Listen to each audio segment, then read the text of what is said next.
All right. Well, on that note, um, who are we and what are we doing here? So for those of you who have joined us, this is the East Bay Astronomical Society July 2022 general meeting, and we are here with Dave Rodriguez and Mike Simmons, and Dave will do the introductions. I will fade off into the background, and everyone should know that we'll take questions at the end, and Dave and I will relay them to our speaker. Hope everyone is doing well and hope everyone is having a good summer. And really not much else to say or announce right now. So Dave, I'm going to give it to you. Thank you very much, Rich. Gosh, I almost forgot your name again. Anyway, another one of those senior moments, folks. Don't laugh at me because it'll happen to you too. Anyway, tonight's speaker is Mike Simmons from Southern California. And I have to tell you a funny story about Mike and myself. I saw my first eclipse in La Paz in Baja California in 1991. And I was down there with the late John Westfall and Beth Westfall and my mom and the late John Hewitt. And I was screaming and hollering my head off. We had this beautiful seahorse prominence at that year. Just gorgeous. And I had my big 8-inch telescope. I was watching the eclipse. And at the end of the eclipse, this fellow walked up the hill and came to me and said, well, I wanted to record the environment around me during the eclipse, but I might as well hand this tape to you because there's more of you on there than anything else. And that happened to be Mike Simmons, tonight's speaker.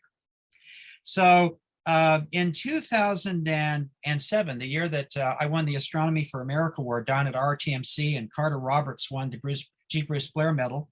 And I was at Mount Wilson with Steve Edberg, and I hear this voice from the person who I believe is the telescope operator of the 60-inch there, and he says, were you at Baja in 91? I thought that was kind of a strange question. Yes. And did somebody come up the hill and hand you a tape? And I said, yes. And he said, that was me. And that was Mike Simmons, tonight's speaker. Now, I don't have Mike on to talk about that. I have Mike to talk tonight about astronomy outreach around the world and how astronomy can change lives. And all of us in this audience, I'm sure, love astronomy outreach. We love giving astronomy programs to kids. We love showing kids the rings of Saturn through a telescope. And so we think we're great outreach people. But Mike has done us one better at least. He's sort of astronomy outreach at warp 9 speed, because he has done outreach all over the world and some remarkable stories. I remember once reading about his activities in Iran in Sky and Telescope magazine, for example. So Mike has done some great work, and he is an inspiration to all of us. And I want to say it's a great honor for us to have him on tonight. Mike Simmons, it's all yours.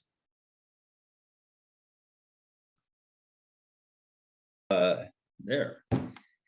Well, thank you, Dave. It's a great introduction. Too great for me. I always get embarrassed. So, we all do what we can do. And I've had the opportunity to travel around a little bit. And I've made the most of it. And some of you know international things I've done, like Astronomers Without Borders. Tonight, I'm going to show you something else that some of you will remember, some won't. And also, just get into what Dave was talking about, like what we were talking about before the meeting here, which is why astronomy is so cool and why it's so important. So let's see, I need to share my screen. Okay, you guys have got that now, right? Okay, so yeah, that looks good. Astronomy Around the World, and subtitled Why It's So Important. And I could call this How Astronomy Can Change the World. And in fact, I believe it could. And we're all doing things that we think will change the world. Like David was talking about, you can change the lives of people who look through the telescope for the first time. So I'm going to get into some things you might not have seen before. So let's talk about one way that we share the sky with other people in other places. And everybody is interested. Now, this is a solar eclipse, total solar eclipse. This was 2006 in Africa. That is not me there. And when I say me, you might be able to tell looking at the legs here who is the visitor. This was someplace in Africa. I don't remember where exactly, but we share those views of the partial eclipse and the solar eclipse glasses with the people wherever we happen to be. And this is another part of Africa at the time. Now, I happened to be in Turkey for this one. I was co-leading a tour for Astronomy magazine, I guess. And this is a mother and daughter in traditional and modern dress who were there. Actually, this was a tour group, so there were refreshments at every this Cappadocia. And they're looking at the partial eclipse, the same eclipse. These are students in Egypt who are looking at it. And of course, this is before it came to us in Turkey. I took this picture in China. I was handing out glasses and I don't speak Chinese. And of course, they didn't speak English, but I indicated, oh, the dog wants to look too. So they did their best. The poor dog, I feel guilty for that ever since. A friend of mine, Babak Tafrashi, who some of you may know from this photography, went to Antarctica in 2003 for a total solar eclipse. And he met a lot of the locals there as well. So we get around with eclipses, and sometimes they attract big crowds like this. This is more than 20,000 people for a total eclipse in 2009 in India. Panchagore in particular. I tend to like to be with my wife and maybe a couple other friends, and that's it. And I've observed eclipses in mountains in the Andes and other places. So I'm not really one for getting into a crowd like this. But in India too, there's a tremendous amount of astronomy. This is a solar eclipse observing camp. Using a Coronado telescope at a school in Gajapur. Don't ask me where that is because I have no idea. I wasn't there. Well, this is a picture of my spotting scope, more for birding than astronomy, but I took it with me in 1999 for the total solar eclipse in Iran. And people are looking at the solar eclipse through my telescope there, the partial eclipse with a filter on the front. I only realized later that, and I don't know if you can see it on there or not, but that the little boy there has got Disney characters all over his shorts. Disney is huge there, and mostly anything American, but more about that later. So we observed the eclipse from a communications center on the top of a hill overlooking this city where, as is typical, the lights came on when during the total eclipse. This is just a handheld picture, but I like to show the environment because that's what I really care about, is the feeling we get here. This was also an interesting one because, and I think Dave would understand this one, knowing some devout people, that I could hear praying before the eclipse. And I asked somebody about it, and they said, well, they're in the mosque, they're praying, thanking God for this fantastic event. And I said, well, they're inside? And he said, well, they'll come out and look at it when it's total. So they weren't that pious. But after the eclipse, I was surprised to find that there were a bunch of young people around me. There I was wearing my Iran appropriate gray beard, which probably helped. At the time, and these were students who wanted my autograph just as a memento because I was an American scientist, and that was a big deal to them. And we didn't have any language in common. My wife, when we visited a girls' school, I guess you can tell which one would be my wife in this. And so this was the big surprise for us. This is what we find through astronomy when we travel to other places and meet other people. So this is what really started my international stuff. Now, this actually was on another trip later. This is about 60 miles, I think, from Afghanistan and Turkmenistan up in the northeast. There wasn't even a town here. There's this little store. That's Mickey Mouse, who's doing an impersonation of Dave Rodriguez. And this is not Pepsi Cola, it's Parsi Cola. They didn't have any US products there. So it's a big deal, and it's very interesting. And there's some things that are universal. There are two. One is astronomy and the other is Disney. Okay, so I'm going to show you something about, and I don't know how many of you will remember this, it was 2009. We had a cornerstone project called 100 Hours of Astronomy, which I ran everything except the webcast that ran through the whole for 24 hours, I think. and you can see that there are events registered all around the world. There were probably, we had 2,400 registered events, but I know there are many, many more than that. So it was, maybe it was 10,000, I don't know. We think we got probably as many as 1 million people to look through telescopes in that one night. So it was the biggest event of the International Year of Astronomy by far. We had observers hanging out with their telescopes for people in New Zealand, where they got the sun before we did. And this was, I believe that's Vietnam, Pakistan, with the small telescopes here, but there's 100 of them. It was China. They had 100 telescopes for 100 hours, which is typical because they crank them out there. The biggest telescope we had was this one. I forget how big. I think it was about a 36-inch in the UK. This telescope was used for this. This is an Erbil in Iraqi Kurdistan in the north of Iraq.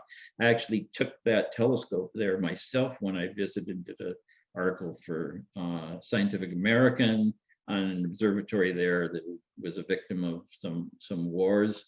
And the group there didn't have a way to get telescopes, so I was coming there, they were helping me out, and I just had a ton of donated stuff to help out this club that was isolated. There were 500 people in Baghdad at a time when crowds were a target in Baghdad. They said, we're just doing this anyway.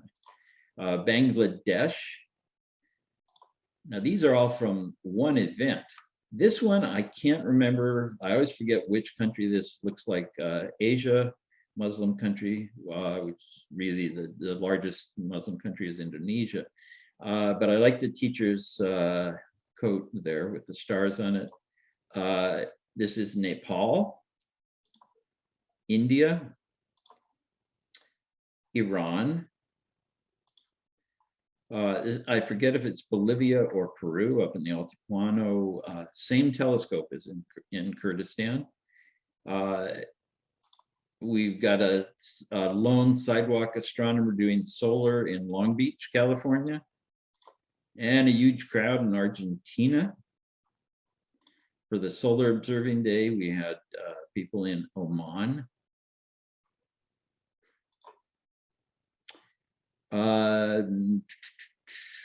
It's North Africa. I don't remember which one. After a while, the point is it doesn't make any difference. This is Pakistan again, an active club there. This one's the Philippines, Romania, for doing solar. And this is the picture that I told Dave. I thought of him when he talked about missing doing outreach with the kids. This is why we do this, isn't it? When you see that, you just want to do more, because what could be better than this? And we know, and I have talked to people who come back, for example, at Griffith Observatory, where I ran the telescope, came back and said, looking through this telescope changed my life. It's what got me into science.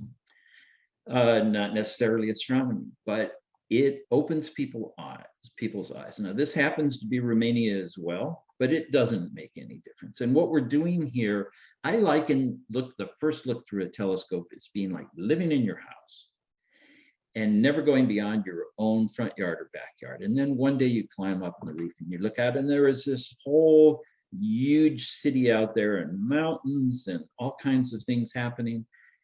That's what it's like. We're living on this tiny little mote of dust. And when we look out at the night sky, we see the whole universe. So, people are missing that. But when they discover it, in the International Year of Astronomy, the motto was the universe yours to discover. And boy, is that true. Well, people get into astronomy, they really want to share it with other people. This was a young girl in Brazil. And there are many ways of doing outreach. If you're in Western India and you want to do something for the kids and you've got a camel, what do? Well, of course, you make a camel cart and use your camel cart to bring the displays around. Look at all the kids crowding around to learn about this. I just love this picture.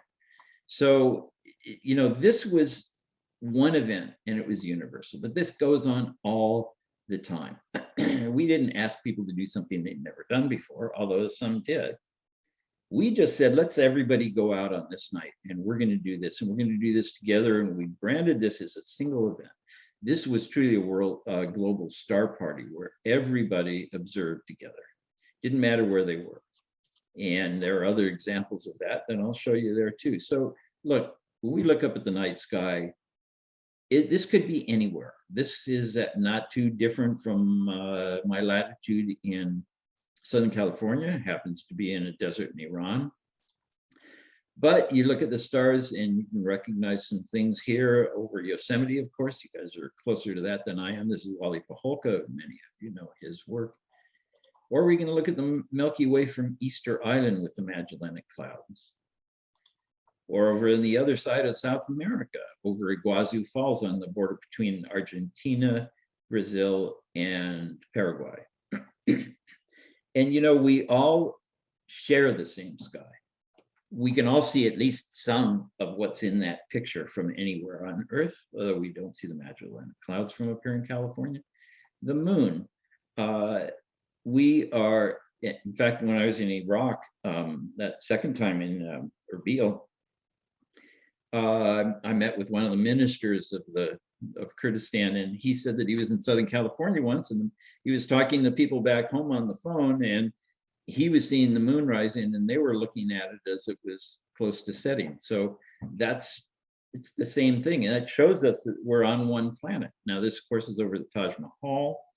Here's the moon rising over the Parthenon in Greece, rising above multiple exposure, a building in Yazd in central Iran.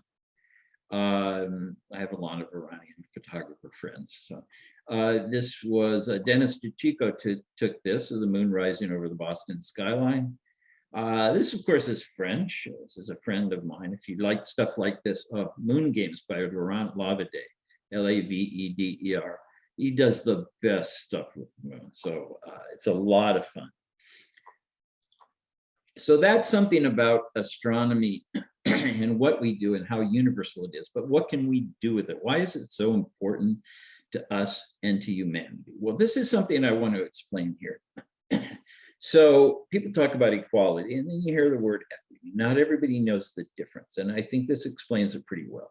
You give everybody the same thing, it doesn't necessarily work out. What you want to do is give everybody the same opportunity, not to give them a thing, not to give them the view, to give them the opportunity that other people have.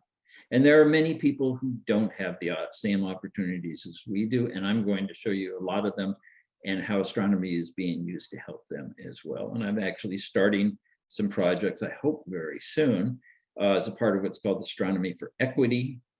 And these are some of the things that I will be doing.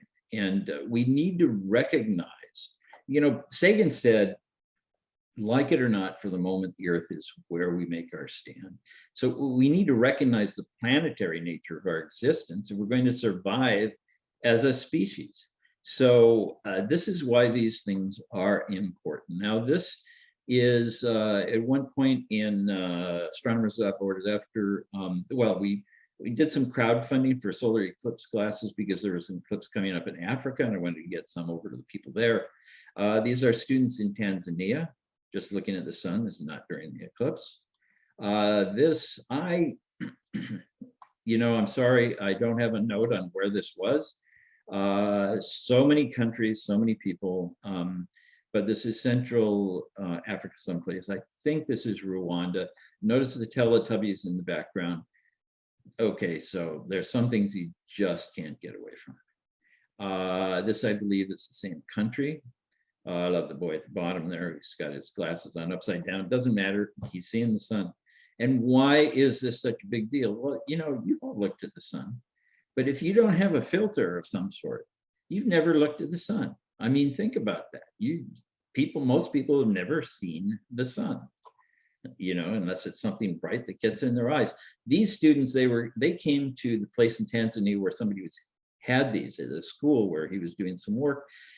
They got together on a weekend, got a bus, came there, and they said, we want to be scientists too. And having those glasses, looking at the sun for the first time, they were scientists. This isn't a lot of inspiration and hope for very little. This is Uganda. And here's another payoff here. I mean, this is my favorite picture of that particular program. And this is what you want to do. You know, let me put it this way. If you had the ability to do this, how could you not do it? Okay, so this is Tanzania. This is a classroom. I guarantee you that poster that's taped up to the chalkboard there did not come from Tanzania. This is a pretty good one in rural Tanzania. They have a floor, not that common. But there's very little science, very little capability for doing science. That poster, I know who it came from. It was somebody who started the program Telescopes to Tanzania. What their motto is in Tanzania is education is the path to a bright future. And this is him on the left. Chuck Reilly, is unfortunately passed away some time ago. And sharing just the Galileo scope with these students, but they're crowding around because how many people have ever looked through a telescope, even terrestrial? I mean, there's 7 billion, almost 8 billion people now on the planet. How many have ever looked through a telescope? Number's minuscule. Here's Chuck with some older students going over some things there, which I think had to do with astronomy, but there is the football there.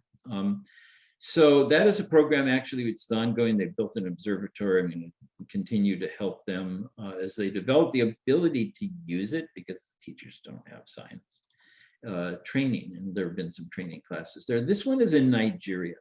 This one is was started by an amazing person at the space agency there. She's the public outreach and education officer. She's working on her PhD right now. She started a sort of a chapter and is doing astronomy camps, STEM camps, using astronomy for girls, or as they call them there, girl child.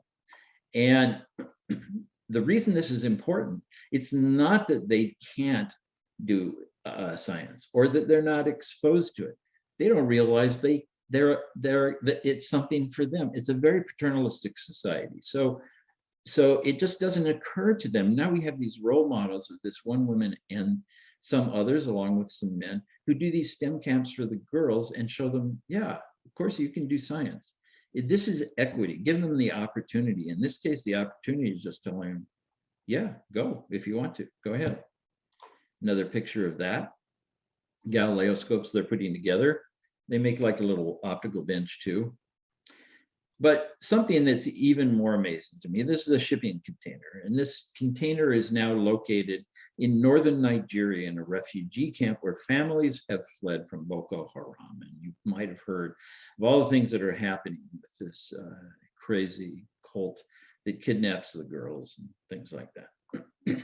And inside, they have made a STEM lab for kids using astronomy.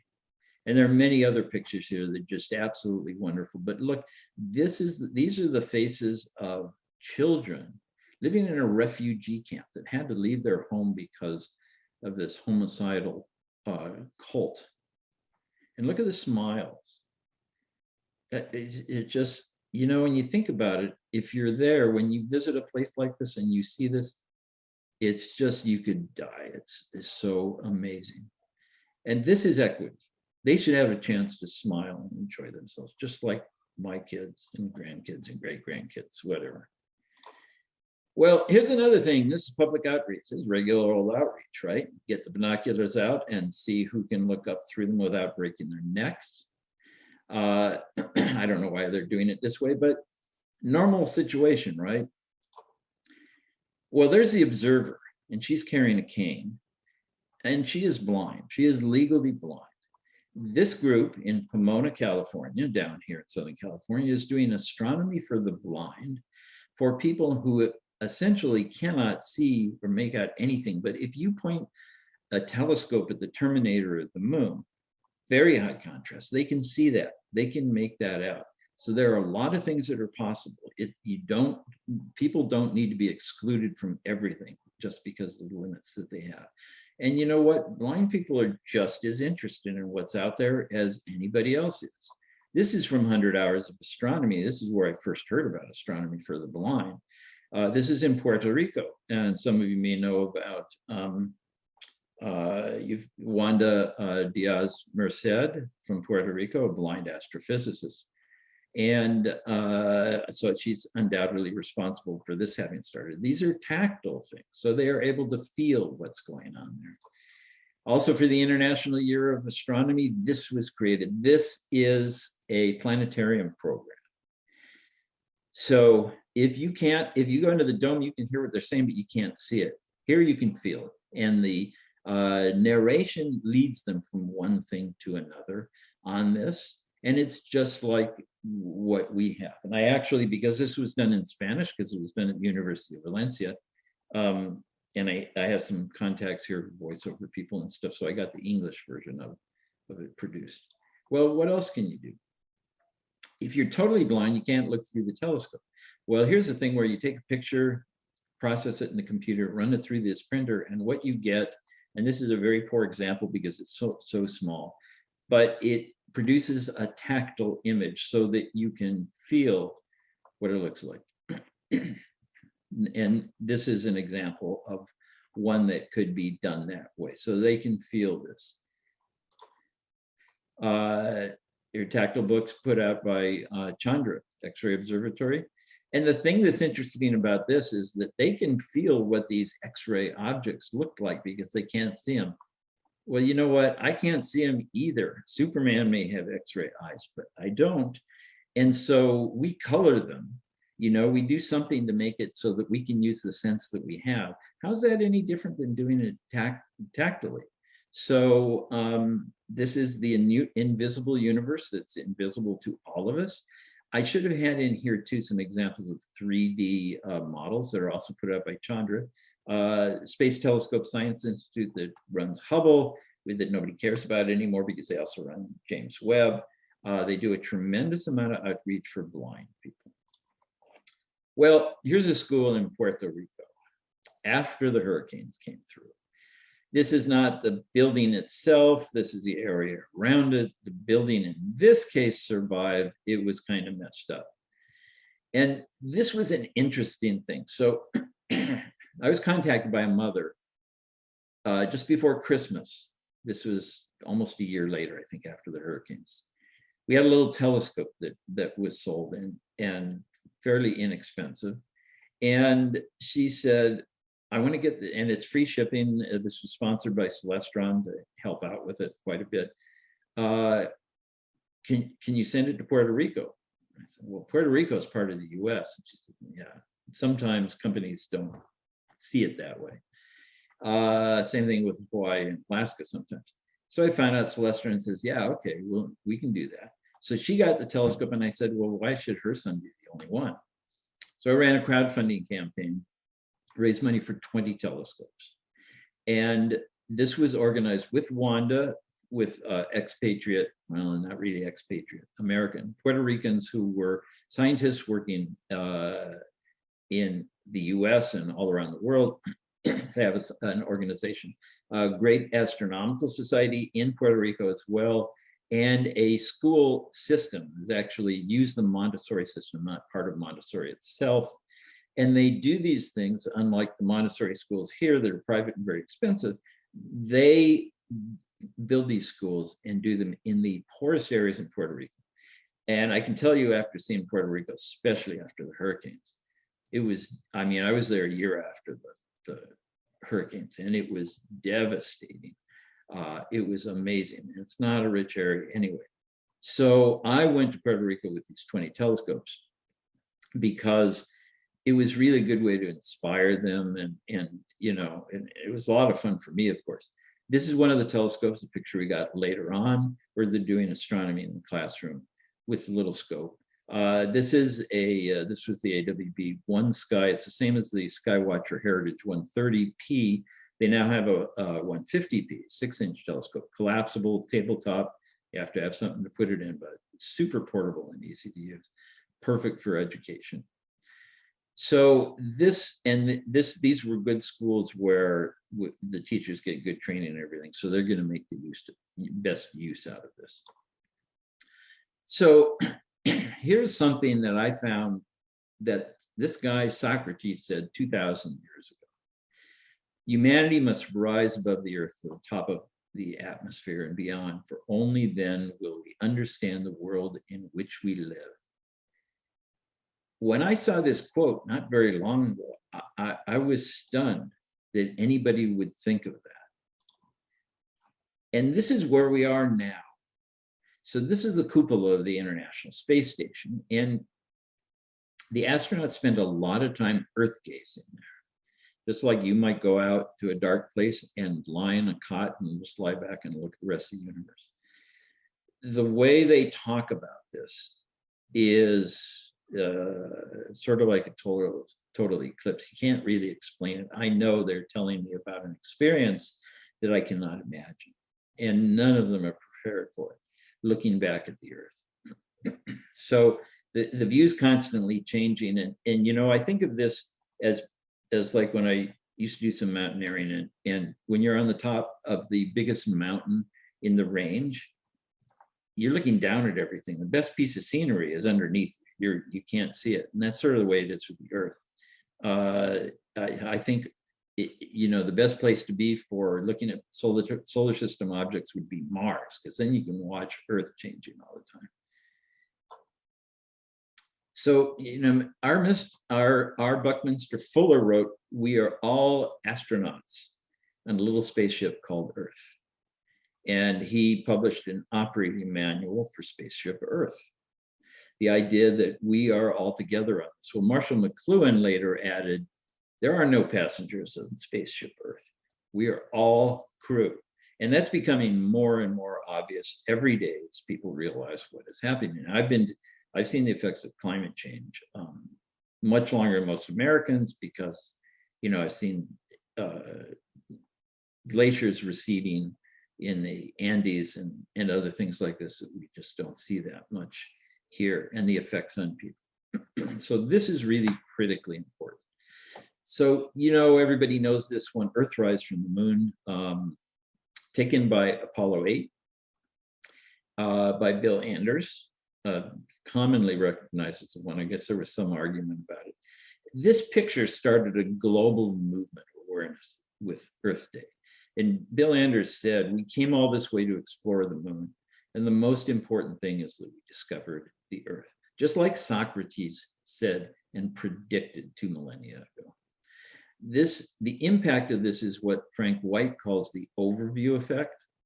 And I know Frank well, and working with him on some things. This is the shift, the cognitive shift that many of the astronauts, not all, experience when they see Earth from space. It's something you can understand intellectually, but you can't internalize it. Until you've had the experience, you really don't get it. It just shakes everything. It changes. It doesn't fit within your model of what the Earth is. It's like the Copernican perspective of the solar system. It's something we know it's true, and we can prove it, and we can understand it, but we don't see it except in simulations. Or if you're like me, you'd like to go out and watch the planets go around the sun every night and imagine it in 3D. That works too. So one of the astronauts, Jeff Hoffman, who happens to be an astrophysicist, said, "You do from that perspective, see the Earth as a planet. You see the sun as a star.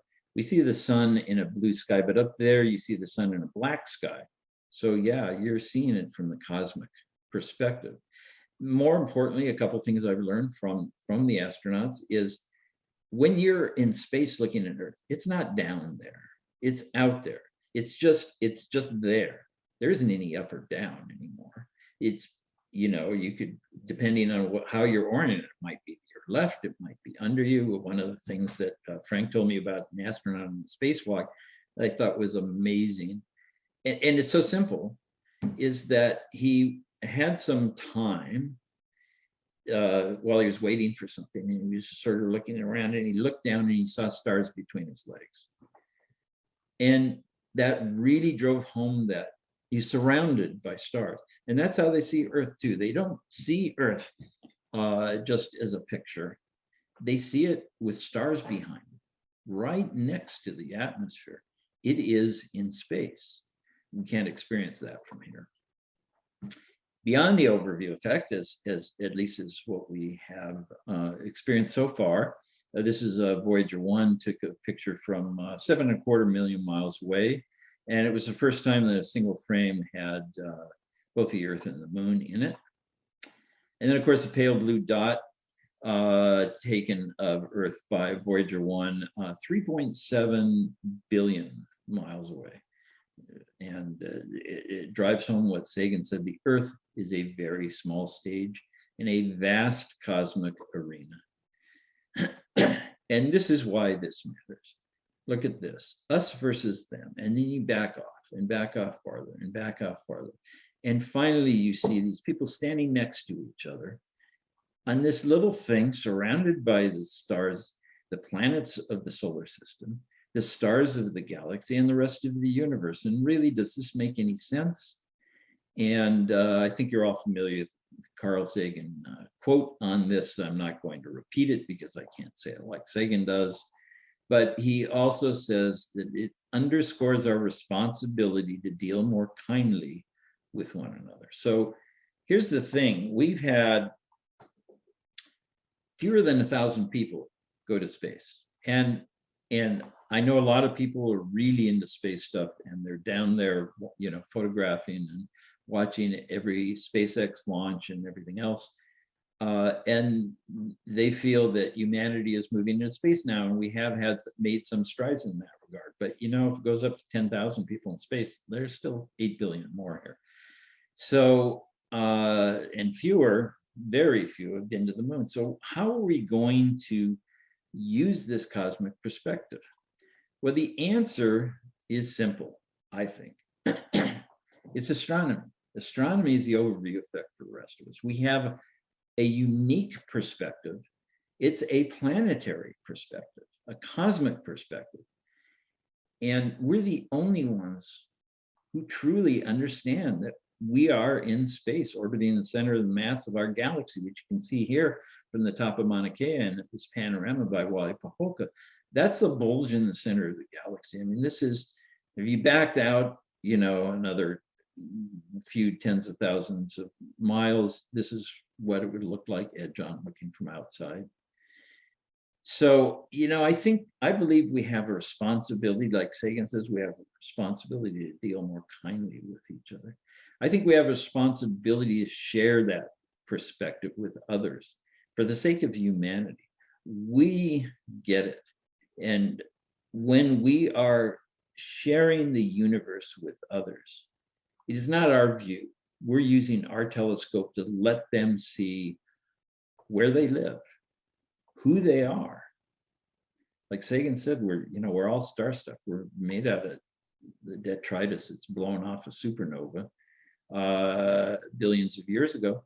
And we can share that with other people, but we can do more than that. And there's much more that can be done as well, using astronomy to connect us together. I didn't include in here, we're applying for a grant with the International Space Station National Laboratory, which we're almost certainly going to get, using a device called ISS Above that shows when the International Space Station is above you, where it is in the sky, whether it's daytime or not. We're connecting schools together to show them, hey, this is what's happening. This thing is moving across the sky as it's orbiting us. You see it first, then you see it, then you see it. These are ways in which we can do that. We do that with planets and with other things. So the objects in space can show us the nature of the planet that we live in. And those views of the stars and the galaxy and beyond show us the nature of our true existence. So how can we not share that with everybody else? And I really do believe John Dobson, I've heard him say, if we had 1 million telescopes, everybody could look through a telescope. I don't think that's enough telescopes, but I agree with him that if everybody could do that and ponder what they're seeing and understand what this means about where they are, because I have seen the hope, the inspiration that comes to people in places that those of us are fortunate to not have to experience. It makes a difference. And what you're doing makes a difference. But we can do more. And I think we should. And if anybody has any questions about the things that I plan on doing, welcome. Or any other questions about what's going on around the world with these things. Thank you very much. Thank you very much, Mike. Very inspiring talk. Thank you so much. We had a couple of folks on Facebook who were thanking you, and you had some viewers from India, and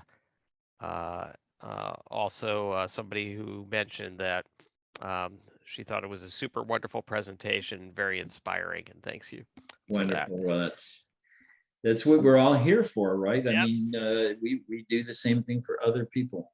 Yeah. So that's good. Thank you. I'm curious,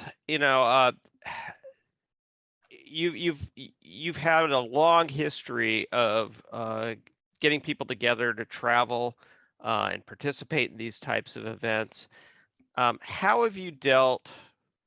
And I don't think your motivations have changed and your energy hasn't changed. How have you dealt though with the pandemic and managed to continue doing outreach, or what types of outreach are you doing that is working in that scenario? Yeah, well, I don't have any personal experiences that I think are going to help very much here. As far as my own plans, first of all, I have had very few opportunities to go out and stand at a telescope and talk to people like you guys are doing and like I used to do all the time, because I got too busy planning these events that bring other people out to do things and do things like what I showed there at the end. So I haven't done enough outreach myself. I can tell you that a lot of places are still doing outreach. I think based on my reading of the medical papers, using my background as a pulmonary researcher, I think it can be done safely. Outside makes a huge difference. I would, I would bring one person at a time to the eyepiece, keep people spaced out, and with a mask on, there's just probably no way that that's going to happen. A lot of places are not paying any attention. They're not worrying about it. Outdoors is much better. Now, as far as other things, the stuff that I'm planning now, and a lot of what I've done before is online. I'm going to be starting some crowdfunding programs, for example, for astronomy clubs in middle schools in Libya. Very organized, working with the Ministry of Education. Great group running it. They can't get telescopes. Huh. All we have to do is raise some money, and I'm got some 6-inch Dobbs on hold, and we just arranged a way to get them there. It's going to have to go by ship because it's too expensive to ship by air, so they have to wait a couple of months. But they're as enthusiastic as any group that you ever worked with, and they're organized and they're fantastic. So so that's the sort of thing that I'm doing now. As far as actually going to places, I started a company. It's called One Sky Expeditions. You could even look it up. There's a website there, but it's way out of date because I launched this to take people with me to go to Iran, which I plan to do in 2020. The places that I have chosen to take people, well, we're going to go to the eclipse, a small group. But are places where there are fantastically enthusiastic amateurs. Bushehr, Iran is a place I've been in contact with. I've done connected with them and done lectures and answered questions online. And I haven't been to Iran for several years now, so I kind of miss it. And then Nigeria, Tanzania, these are the places that I showed in here. And take, a dozen people. The idea is to just take a group of friends to be person to person, not to drive around in buses to museums and stuff. People can do that if they want to, but that's not the purpose. But I started that right before the pandemic started, so it hasn't gone anywhere. People are interested in doing it when we started up. I think it'll be next year before it's possible, and we can only hope. It's getting to the point now where we're just going to have to kind of, figure this is the rest of our lives, or at least a long time. So we accommodate it. There's no waiting it out anymore, I don't think. So we'll see if people are interested in contact me. Right. Yeah, I brought up the website while you were speaking, and yeah, I look forward to seeing what you've got in store for us in 2023, Yeah, or hopefully, yeah. Yeah, that website was, current as of just before the curtain descended. 2019. No, not even that old. This was, I'm talking like February 2020. Yeah. It just, I think we're all hating this pandemic. Yeah. I'm not a fan. I don't know anybody that is. But we're adjusting. I mean, I've been working with people around the world for so long that I've been doing it online with whatever tools there are. So meeting with people and giving talks online on Zoom, I started using Zoom just after they started their business, and so this is kind of normal for me. But I do want to get out of my office every once in a while, Don't we all? Yeah, well, I have been getting out of my office, and I've been doing a lot of travel, and I'll tell you, it's not the fun it used to be. It's I used to have so much it's difficult. fun. Yeah, I it's used to have so difficult. much fun on Yeah, back-to-back 10-hour trips. And yeah, Rich, can I ask a question? of course. Yes, thank you.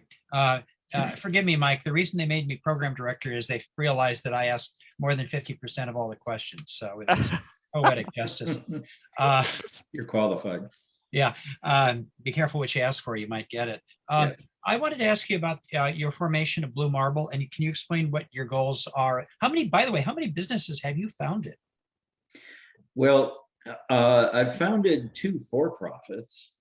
I mean, the tour thing is I'll probably make something from it, but I have to do that to make sure I don't lose money on it. Yeah. Because everything else I've done has been nonprofits, and anybody that's a business person, here's the business plan. You develop a product everybody wants, and you give it away for free. It's just lousy. And and I do have another for-profit called Astrogear Today, astrogeartoday.com. It's a review website. It's really good, actually. And it's a friend of mine in Canada, who happens to be from Iran, is a business guy, and he wanted me to be the astronomy part of it and the editor, because I'm a writer too. So no, and other than that, it's organizations, But explain the purpose of Blue Marble, if you don't Oh, mind. Blue Marble. So that's not my organization. I am under it. It's a much larger organization. Mhm. Wow, what's the purpose? I think that I'd have to go back to the mission statement. I just happened to have met the CEO, and I said, hey, you guys, you're connecting people and stuff. And he's Indian, living in your area, actually. It's based in Berkeley or San Francisco. And so he said, well, I could start, instead of starting another nonprofit, he said I could just start it under them, and they'll be the fiduciary agent and all that stuff. Makes it a lot easier. So they're the umbrella organization for Astronomy for Equity, and just building the website now. Not to be confused with the international payroll software, which is the first thing that comes up on Google when you search for blue marble. Oh, is that right? Yeah, so make sure you find the right one. Otherwise, you might get confused. Well, yeah, Blue Marble Space, and in fact, I'm part of the Blue Marble Space Institute of Science, that is bmsis.org. And if you put a /astro4 equity after it, you'll get to a page that's got some stuff, presentations and things that are different, having to do with the overview effect in astronomy for good and all that stuff, but it's a preliminary to things I'm planning right now. Right? Well, thank you. That made it easier to find. I appreciate that. Yeah. Now I didn't answer the Dave about what it's for, and it's founded by and run by astrobiologists, and it's very heavy on astrobiology. But they run programs for young scientists. They have affiliate researchers like me, who are. It's just an institution for helping to, I'd have to look up the mission statement, but they provide a place for people to, for scientists to either get their start or, I asked them, well, you're asking me to start under you, am I going to be a young scientist? No, I don't get to be on that. And so it's just a good institution that gives a lot of opportunities to help things get going. They do a lot of good stuff. Thank you. Thanks. So, anybody else in our audience have any questions or comments? Sanjay mentioned that now we should all try not to make our Earth another Venus. Global warming needs to be handled as a priority. And you did mention that you've seen over time a lot of effects, and I think that we're seeing it more and more in our daily lives, although people aren't necessarily making the connection in education and media yet. But there's a group called Astronomers for Planet Earth. Travis Rector and some others have started that. And that's about communicating the importance of dealing with climate change through astronomy. And I think Sanjay makes a very good point. We may not become Venus, but it doesn't take much for humans to be to not be able to live in a place. It doesn't have to be as bad as that. And I'm hearing less and less climate change denial, but still, it's as though people don't really notice it when it's someone else. Mm-hmm. Bad things happen that don't make the news because it's somewhere else and happens in your neighborhood. It's a very big deal. Well, this is happening everywhere. And this is why it is, I think it's in our nature to think about our tribe, our people, our family. We need to get to the point where we can think of our species as being our family, because we are living as a planetary organism here. That's it. I just remembered, I heard Gene Roddenberry speak once, 40 years ago. And he said that he thought the next evolutionary point of humanity would be to become a global organism. And in a way, that's globalization. That's the beginning of it. So we have the ability to do things on a global scale. We have the ability to destroy things on a global scale. We need to stop thinking about our own backyard and realize that things really, really are connected. I'll tell you that when astronauts come back from the space station, they say they become evangelists for the cause. They see the interconnectedness of everything. They see, we talk about currents and winds, and this place, something goes from here to over. They see it, they watch it day after day after day, and they realize, if you're on the Earth, everything that everybody's doing is going to impact you. But I watched An Inconvenient Truth, Al Gore's movie, because I was I think it was around 2007, maybe, in Algeria. And I'd been invited to speak there and attend an event. And so this young man asked me, have you seen An Inconvenient Truth? And I said, No, I haven't seen it yet. The next day he comes and he gives me, I think it was a VHS tape or something like that. And it had French subtitles on it. But I was able to turn those off and listen to the English. And it's a big deal to other people because they can't. I've got my air conditioning running right now. How many people in the world have air conditioning? We say everybody's got air conditioning. Well, yeah, everybody that we know. But there isn't much anywhere else outside of wealthy countries. And Sanjay, I don't know, is Sanjay in India now? Is he the one that mentioned he's from India? Yes, yes. Yeah, I mean, they're suffering through some temperatures. They have had their share of disastrous weather, but it's getting worse. And we just haven't felt it as much yet. But astronomy can help us get that planetary view. If everybody can get into space, I think it would happen as Edgar Mitchell said, you just want to grab every politician by the neck and drag them up to space and say, there, look at that, you SOB. Frank was interested in knowing whether during your outreach activities internationally, you also did daytime observations of the moon. And because, surely you can get some pretty good views of that wherever you are. And curious if that was integrated into your outreach, even though it seemed to be mostly driven by the solar eclipses. Yeah, so the solar stuff, I mean, so all these pictures that that I showed here, I didn't attend those things all over the world. In fact, I was too busy. I didn't get to attend anything.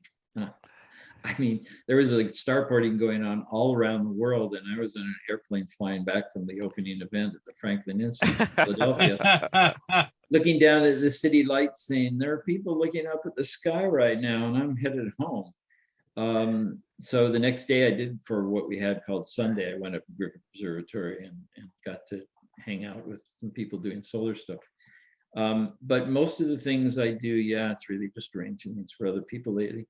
As far as now, I've done a lot of, at Mount Wilson, I've done a lot of stuff with the solar telescopes and try and bring those to the public, and also Griffith Observatory, and they do solar there. I ran the nighttime scope. But I have not really done outreach with the moon. I think what's really important is that people recognize, people don't look up in the sky. They don't get what's going on. I got a recording one time on my phone that said, this guy was really excited. He said, the planet Nibiru is in the sky right now. And I knew where the moon was. And I said, so I didn't call him back, but and people don't realize you can see the moon during the daytime. Well, of course you can. It's a sunlit object. It's just as bright as it's very low reflectivity. But so yeah, you can see it. And I would have done a lot of showing people Venus when I was doing outreach, and they would look up in the sky and say, "Where is it?" Well, if you can line up Griffith, we had a 12-inch refractor. As if it's an achromat. It's 200 inches long, so people could stand next to it and look up in the sky and maybe spot it. But I haven't actually focused on the moon as part of my own outreach activities. You know what? I think that's a good idea. I think we should have something during the daytime. With the solar observing, we should tell people when the moon is up there, point it out. People need to know, the first they need to know it's not Nibiru. It's just one more thing. I think it's a good idea. I haven't done it. Mike, I wanted to ask you, I know this might be a difficult question, but if you were to pick one particular astronomical outreach event that you've done, what would be your favorite? What would be the most exemplary of the experience that you've had overseas? Okay, well, You're right. I hate this kind of question, not because I don't want to answer it, but I'm terrible at picking favorites. I don't know why. Somebody asking me what my favorite color is. I don't have any reason to pick one over the other. So, when I'm in these places overseas, I'm not doing my own outreach events. I've been invited there to speak or something else, and they're doing outreach, and I get to hang out with them. And I've done, I showed school kids the Mercury transit in Germany one time when I happened to be there, and my German is terrible, but I did my best. And I've done it in Brazil, outreach and so on. They tell me to go stand by the telescope and be the telescope operator. I don't speak Portuguese, come on, what am I going to do?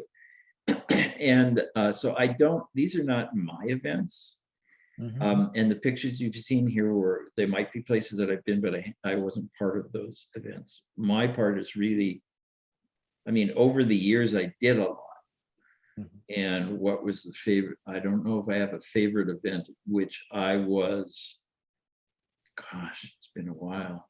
Because a lot of these events, you run into people who speak English. I remember that I did a program in Indonesia, and that was really very striking. That's, maybe I'm preaching to the pre-converted already, but I was actually doing a program for high school science teachers that they had flown in from all over they chose the best science teachers, high school science teachers, and they came in, and it was one of the greatest honors I've ever had, which was a science teacher told me that I was the best teacher that he had ever had. And I went, oh my God, thank you very much. Can somebody put that on my tombstone, please?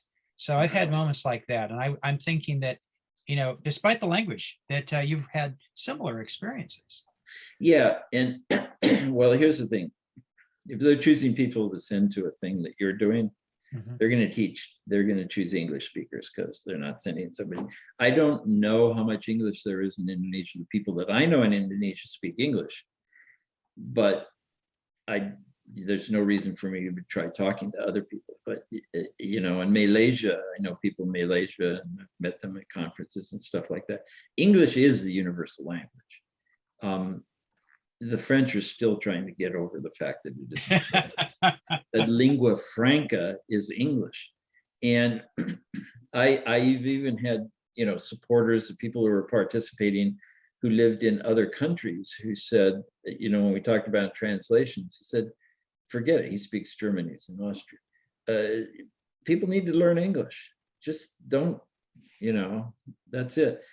So we are extraordinarily fortunate in that regard. Yeah. And almost everywhere I've gone, there are people who speak English, usually the younger people. When you get out into the rural areas, if you went out to some distant island in Indonesia, they would be speaking English.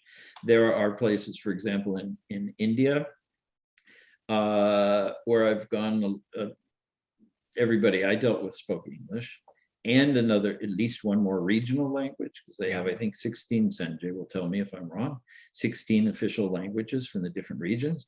But most of the people in those regions don't speak Hindi or English, so you have to speak their language. It's really like a lot of different countries. So it's interesting. Of course, everybody who goes to China for the first time has a story about how they got stranded someplace, like usually at the airport, because nobody there speaks English. It's been a while since I've been there now, but I couldn't get a cab. Nobody speaks English. Yeah. Thank you. I have a question. And actually, this is brought on by a comment that Frank had made. He was reminding me that when EAS showed an Inconvenient Truth many years ago, that it actually was a very controversial event, because there were people who disagreed with the message and whatever. And I've seen that kind of thing in various places. But it made me wonder whether you have noticed in your communications internationally and your communications with organizations here in the States, whether you have noticed a growing anti-science bent and whether it has affected you and your ability to move forward with some of these programs. Yeah, that's a really interesting question, and it varies where you are around the world. And first of all, you know what? Dave asked, we had this long conversation here based on a question Dave asked that I never answered. As far as outreach events, if I had to pick one that was the most amazing, that would be that Global Star Party, where we had, you know, I at least 500,000, probably 1 million people look through telescopes around the world. It also destroyed a year of my life. We didn't get the budget we were supposed to have because they asked me to do it. And I said, you know, give me 400,000 euros. And he gave me 10,000, you know, because, but that was the biggest event that I think is ever going to happen. I mean, I'd love to do it again. I've repeated it in Global Astronomy Month, which we created in AWB, but, you know, it never reached anything like that. Now, as far as science denial, this is something that only happens in a few countries that I'm aware of, the US being one, Afghanistan being another. I know somebody who's doing, was doing teaching astronomy and doing outreach in Kabul and many other places around Afghanistan. And the fundamentalists, and this is before the Taliban took over again, pretty much chased him out of the country. He had to leave because, you know, they would come to him and say, this isn't what the Quran says. And he was used to dealing with that, and he would finesse it in some way. Eventually, it got to the point where he got the word that they were not going to let him continue. There are others who are younger, who are still continuing it, but now the Taliban's there. I'm in contact with a young woman in, she's in Europe now, but she started a club, an organization in Herat near the Iran border, and but they can't do anything anymore on the women. It's just disaster. Now, I don't know of any other countries. I know of a lot of ignorance about science, which is to be expected because people just don't know about the things we know about. The United States, yeah, I see it. I have people who say things to me and I try to convince them otherwise, and they may not want to be convinced. And I don't want to try and convince them because there are other people to deal with who want to hear what you have to say and want to learn about something and are willing to look through the telescope. Supposedly some people in Galileo's day wouldn't look through his telescope. I don't know if that's true or not, but they didn't want to see the evidence. And people do that. This is not that unusual. So yeah, in Afghanistan, it's made a big difference to my friends there. And there are probably other places that I can't really think of. But when I am, for example, in Iran, which is very different than people realize, very, as far as women's rights and all kinds, it's not ideal. There's still problems, but it's not Saudi Arabia. And when I say that there are still people who think the earth is flat, or don't believe in evolution, there's a very high percentage of people in the United States who don't believe that. This is, Dave and I were talking earlier about making offensive remarks in public, but you know, I'm sorry, it's fundamentalism. And those people who feel that way, I don't think they'll be offended by it because that's their choice. But that view is the same view that that the groups like the Taliban have, and so on. And so we do deal with it here, but I don't deal with it. I just don't see the point. You know, there are so many people who we can deal with, and I have talked to a lot of religious people. Nobody I know, including in Iran and other places, they're very accepting. No, I don't believe that. You know, I'm Jewish. And people think, oh, it's going to be a big problem. We have had problems being Jewish in the past, and in some areas now. It's never been a problem for me, as long as I'm respectful of them. And I am, including the fundamentalists and everything else. I don't like when they tell other people what to do, but if they choose to believe and do a certain thing, I don't care. That's fine. Do what you want to do. I don't like them trying to force other people to do the same thing. That's all. Interesting answer. Thank you for that. I think that's it for our questions tonight. And Dave, unless you got anything else, I have any a closing couple. remarks or? Well, I just want to thank once again, thank Mike for a wonderful and very inspirational talk. And I don't know where he gets all the energy. I'd love to tap into some of that. Yeah. Yeah, me too. Me too. The Astro Wizard could use a little bit of that energy, Mike. But I want to thank him very much for his talk and for agreeing to speak to us and for inspiring us all to continue on with all of the outreach that all of us do. I doubt there's a single person listening to this program who has not done an astronomical outreach and doesn't share in some way some of Mike's passion for the process. I know that, Rich, that you do. I just wanted to say, make a little bit of a plug for some upcoming programs we have.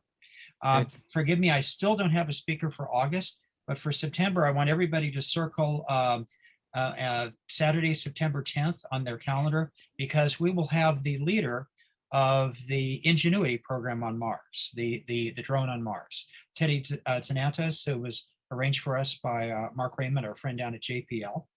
And then for our October meeting, we're going to have Dr. Jinan Du, who is a Stanford astrobiologist. She is also the outreach director for the Kavli Institute, the Astrophysical Institute at Stanford. And she's a real firecracker and inspirational speaker, and will give us an update on some of the latest in astrobiology. So that's what all I have to say for now. Thank you very much, Rich. All right. Thank you, guys. And you enjoy the rest of your weekend, and everyone else too. Good night, Mike. Good night, Mike.